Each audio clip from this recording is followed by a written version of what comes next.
At 95 years old, Clint Eastwood sat back in his chair like a man who had lived through every storm the world could throw at him.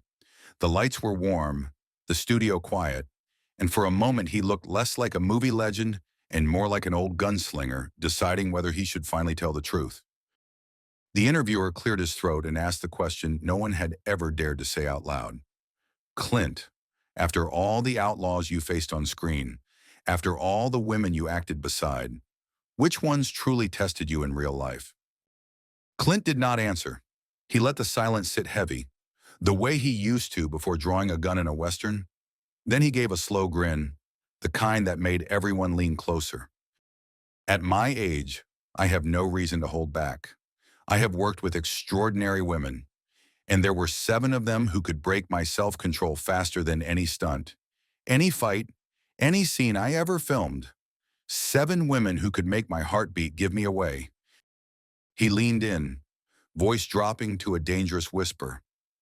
You can pretend to punch, you can pretend to fall, but you cannot pretend what happens when a woman looks you straight in the soul. If you are ready to find out who those 7 women are, comment the number 1, and do not forget to subscribe to the channel so you never miss the stories Hollywood tried to bury. The first woman Clint Eastwood ever admitted nearly broke his self-control was Meryl Streep. It was the year 1995, out in the quiet Iowa countryside where the crew of the Bridges of Madison County set up lights and cameras, a place so ordinary it almost hid the storm waiting beneath the surface. By then, Clint had spent more than 40 years in Hollywood. He had directed over a dozen films. He had ridden horses through stunts that sent other actors to the emergency room. He had shot scenes under heat so brutal that nearly 300 crew members staggered through the day like they were crossing a desert. He had faced every kind of danger a film set could throw at a man. But he was not ready for Meryl. When Clint talked about her, that old cowboy rumble came into his voice. Meryl was not just a co-star. She was a quiet storm. You never hear it arrive until it has already pulled you under. She did not flirt. She did not pose. She simply existed with a calm so powerful it unsettled him more than any gunfight he had ever filmed. Clint had spent decades playing men who never blinked, men who stared down outlaws without breaking a sweat. But standing only a few feet from Meryl Streep was the first time he felt completely unarmed. The moment that stayed with him happened in the farmhouse kitchen, the scene that fans still pause and debate nearly 30 years later. Clint lifted her chin. The cameras rolled. But what the world saw on screen was not fully acting. Clint later admitted that it was him, fighting every instinct not to kiss her in front of more than 100 crew members. Meryl carried a soft, warm scent, not perfume, just her. Dangerous in the way a memory is dangerous. Something that pulls you back even when you know better. Clint said that if he had breathed 1 inch deeper, someone else would have finished directing the movie because he would not have walked away clean. People called Meryl the greatest actress alive. Clint never argued. He only added the part no magazine ever printed. She could make a man forget every line he had ever memorized, even the name he carried his whole life. Coming from a cowboy who had survived 6 decades of Hollywood storms, that truth hit harder than any bullet ever fired on screen. The second woman who tested Clint Eastwood in ways no script could prepare him for was Sandra Locke. To this day, whenever her name comes up, Clint leans back like a man remembering both a wildfire and the rain that followed it. They worked together on 6 films, a number that almost no Hollywood pairing reaches without something powerful burning underneath. By the time the cameras rolled on their first picture, Clint had already spent more than 3 decades playing hard-edged loners, quiet drifters, and unshakable men. But Sandra made him feel something he was not used to feeling on set: off balance. Clint always said Sandra could switch moods faster than a pistol shot. One moment she was soft and open, the kind of woman who pulled you in with a single glance. The next moment she was sharp enough to cut a man down with nothing but her eyes. That unpredictability made her dangerous in a way Clint could never quite resist. Working with her felt less like performing and more like sparring. There were days when they argued so intensely behind the scenes that crew members stepped back like they were watching a storm tear across the plains. Yet the moment they stepped in front of the camera, everything changed.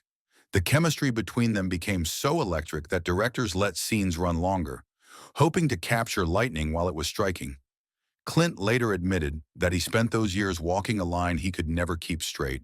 He tried to stay professional, tried to behave, tried to hold himself together, but every morning Sandra walked onto the set, sunlight catching her hair, eyes locked on him with that look he could never decode. He felt the lines snap like an old rope. Sandra was not just a co-star. She was a force, a temptation wrapped in fire. A woman Clint stepped toward even when he knew the flames would leave a mark. And he would say, even much later in life, that if he had the chance to go back, he would probably walk straight into that storm again. The third woman who managed to shake Clint Eastwood in ways he never expected was Shirley MacLaine. Even decades later, Clint could not say her name without a slow grin spreading under that weathered mustache. The kind of grin a man wears when he remembers trouble that felt too good to avoid. Their story began while filming Two Mules for Sister Sarah back in the early 1970s. Clint had already worked with legends, survived freezing nights in the desert, and carried entire productions on his back. He thought he had seen every kind of actress the business could offer. Then Shirley walked in. She was barely over 5 feet tall, yet she carried more attitude than men twice her size. Clint always said Shirley did not just enter a room, she claimed it. Her mind moved fast as a whip, and her tongue was just as sharp. One second she was all business, cool and focused. The next, she would burst into laughter so wild and infectious that the camera crew could not hold the equipment steady. Clint swore that her laugh got under a man's skin in a way he could not defend against. What made Shirley truly dangerous was her unpredictability. A man never knew what was coming next. Clint said there were moments when she would lean close and whisper some strange story about a past life she believed she lived in ancient Egypt. Other moments she looked like she might slap him or kiss him, and he was not sure which option he preferred. Working with Shirley felt like trying to play poker with someone who kept changing the rules while smiling at you across the table. He admired her, he feared her, and he was more than a little drawn to her. Shirley MacLaine was not a storm like Meryl or a wildfire like Sandra. She was something else entirely. She was the spark that kept Clint on his heels, guessing, hoping, and never quite prepared. And for a man who built his whole legend on staying in control, that made her unforgettable. The fourth woman who left a mark on Clint Eastwood in a way he never forgot was Jessica Walter. When he spoke about her, his voice always dropped lower, rougher, like he was stepping back into a memory that still carried heat. It happened during the making of Play Misty for me in the early 1970s. The very first film Clint ever directed. He had handled pressure before.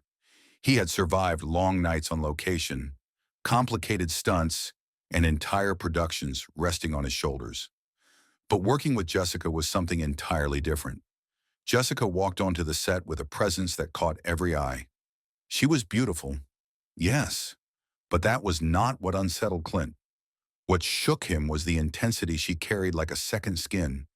When she looked at a person, she looked straight through them, as if she were reading secrets he did not even know he had. Clint admitted that there were moments when he could not tell where Jessica ended and where her character began. She played obsession with such raw truth that even the seasoned crew shifted uncomfortably behind the cameras. Her eyes had a shine to them, not wild, but focused, hungry in a way that made Clint wonder how much of Evelyn, her character, lived inside the actress herself. There was one scene in particular Clint always remembered. Jessica leaned in close, close enough that he felt her breath warm on his cheek. He knew the cameras were rolling. He knew he had a job to do. Yet his pulse jumped the way it had not in years. He felt that if she moved even 1 inch closer, he would forget the script entirely and give in to whatever electricity hung between them. Jessica Walter was not gentle like Meryl and not unpredictable like Shirley. She was something far more dangerous. She was the kind of woman who made reality soften at the edges, until acting and desire looked almost the same. And for Clint Eastwood, a man who built a career on control, she was the fourth reminder that some temptations do not stay on the screen. The fifth woman who tested Clint Eastwood in a way he never quite admitted publicly was Donna Mills. Whenever her name came up, Clint paused for a beat, as if he were bracing himself for a memory that still carried a quiet sting. Their connection began on the set of Play Misty for Me in the early 1970s. At that point, Clint had already survived decades of Hollywood chaos. He had ridden horses through pouring rain, directed scenes where tempers boiled over, and held entire productions together with nothing but grit and instinct. Yet Donna Mills did something to him that danger and chaos never could. She softened him. Donna walked onto the set with a glow that seemed to carry the California sun with her.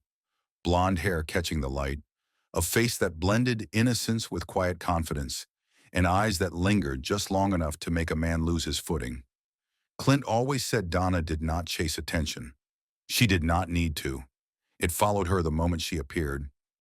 There was a day Clint never forgot. The crew had pushed through long hours, sweat and exhaustion hanging on everyone like heavy coats. Donna walked past them, humming a soft tune under her breath. Nothing dramatic, nothing loud. But half the crew stopped what they were doing just to listen. Even Clint felt something shift inside him, like someone had opened a window and let a warm breeze pass through the room. Her sweetness was not naive. It was intentional, precise, almost dangerous. Donna knew exactly the effect she had, and she carried it like a secret she allowed only a few to notice. Clint admitted that behaving around Donna was some of the hardest work he did on that film. When she smiled in his direction, even casually, he found himself fighting the instinct to step closer. She was the kind of temptation that did not need fire or fury. She simply existed, and that was enough. Donna Mills was the fifth reminder in Clint's life that sometimes the softest touch is the one that shakes a man the most. The sixth woman Clint Eastwood admitted he never could have handled up close was Sophia Loren. He never worked opposite her, never shared a scene, never even rehearsed a single line with her, and maybe, as Clint liked to say, with a slow shake of the head, that was for the best, because Sophia Loren was the kind of woman a man admired from a distance if he hoped to keep his balance. Clint first saw her in person at a major Hollywood event in the late 1960s. By then, he had starred in iconic westerns, survived long nights on location in Spain, and carried himself with the quiet confidence of a man who could stare down any outlaw. Yet the moment Sophia stepped into the room, Clint felt something he had not felt since he was a kid sweeping floors in a movie theater. Oh, Sophia Loren moved like a queen who knew the world would shift to make space for her. She had that unmistakable Italian fire in her eyes, a smolder that did not fade even when the flash bulbs went off and the noise of the crowd grew loud. Her presence did not simply attract attention, it consumed it. Clint remembered looking around at more than 100 elite guests and realizing that every single one of them had fallen silent. The tuxedos, the gowns, the polished faces, all of it blurred at the edges when Sophia walked by. She had a laugh that rolled low and rich, a sound that made a man feel like she had just invited him into a secret only the two of them would understand. Clint always told the same story. He had been standing across the room, drink in hand, when Sophia's gaze swept past him, not lingered, not held, just passed for a second. But that single moment struck him harder than any stunt, any praise, any victory in his career. He felt his pulse jump the way it did before a dangerous scene, the way it did when instinct whispered that something unforgettable had entered the frame. Sophia Loren was not a woman Clint lost control around. She was the woman he feared he might lose himself to entirely. And that was why, out of all the women in his long Hollywood life, she became the sixth reminder that some temptations are powerful enough to undo even the toughest cowboy without ever touching him at all. The seventh woman who left a lasting scorch mark on Clint Eastwood's memory was Raquel Welch. He never acted beside her, never filmed a love scene, never shared one scripted moment. Some temptations, Clint would say with a slow grin, are meant to stay fantasies. And Raquel was exactly that kind of temptation. Clint first saw her at a high-profile Hollywood event in the early 1970s. The room was packed with producers, directors, and actors who had shaped the industry for decades. But all of them faded the moment Raquel walked in. She carried herself with a confidence that did not need announcing. Her presence arrived before she did, like a heat wave rolling across a street just before the sun hits its peak. Clint always joked that he had seen men take bullets on set and stay calmer than they did when Raquel Welch passed by. Her beauty was not the gentle kind. It was the kind that punched a hole through a man's composure. Curves, posture, eyes that held a challenge even when she was not looking directly at you. She owned a room without trying, and the moment she stepped into it, the oxygen seemed to thin out. Clint remembered standing only a few yards away from her, trying to stay in a conversation with a studio executive. But the truth was simple. He had no idea what the man was saying. Raquel had leaned forward to greet someone, her smile bright as sunlight off chrome, and Clint lost the thread of the entire evening. He later admitted that she had a kind of electric charm that felt both like an invitation and a warning. A man could follow it, but he might not return the same. Raquel Welch became the seventh reminder in Clint Eastwood's long life that some fires burn hottest when you never step close enough to touch them.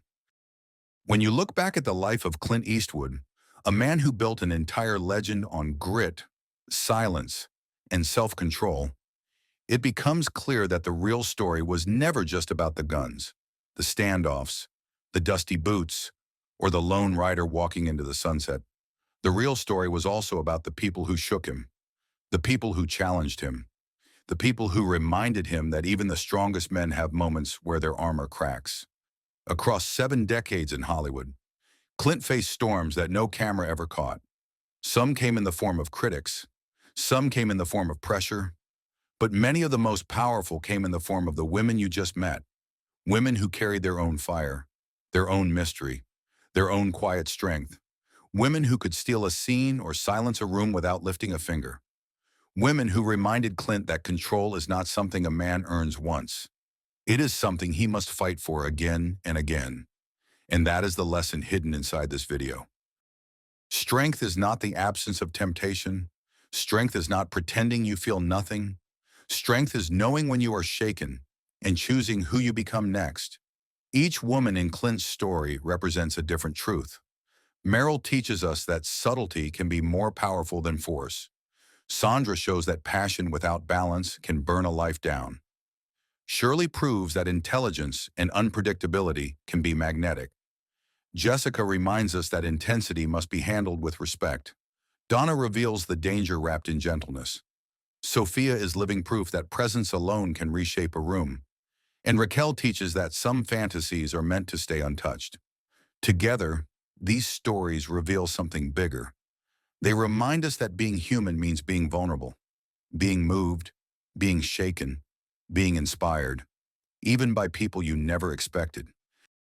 Clint Eastwood, at nearly a century old, can look back and admit that he was shaped not only by the roles he played, but by the people who crossed his path. And maybe that is the greatest takeaway for all of us. The people you meet along the way matter. The ones who test you, the ones who soften you, the ones who wake you up, the ones who challenge who you think you are. If you are still watching at this point, comment the number 1 so we know you stayed with us until the end. And if you enjoy stories like this, lessons hidden inside the lives of legends, make sure you subscribe to the channel. There are many more untold truths, many more Hollywood secrets, and many more human lessons waiting for you. Thank you for watching.